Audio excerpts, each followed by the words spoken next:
Alors avant de refermer ce journal, on le croyait, passé de mode, oublié au fond des cafés, eh bien le baby-foot retrouve un nouveau souffle. En tout cas, en Creuse, un restaurateur de meubles anciens s'est lancé il y a quelques mois dans la fabrication de ce jeu né dans les années 40. Sa particularité, c'est de fabriquer des baby-foot de luxe, des pièces uniques, découvertes avec Marielle Camp et Thomas Milon.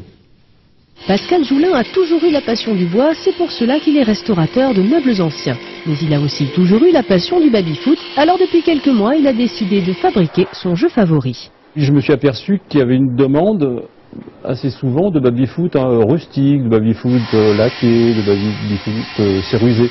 Donc je me suis mis à chercher sur Internet. Je me suis aperçu que ça n'existait pas, personne n'en avait fait, et je me suis dit, ben voilà, je vais le faire. En août dernier, naissait donc un premier baby de style Louis-Philippe. Aujourd'hui, Pascal peaufine son troisième jeu. Ça, ce sont les descentes de balles. Noyer, merisier ou chêne, chaque baby demande à l'ébéniste près d'un mois de travail et chacun est bien sûr une pièce unique. Des babys de luxe donc, vendus entre 2700 et 3500 € et pour lesquels il y a bien sûr une clientèle. Nickel, ça fonctionne bien. Je pense que c'est la même clientèle qui cherche les beaux meubles, les belles antiquités.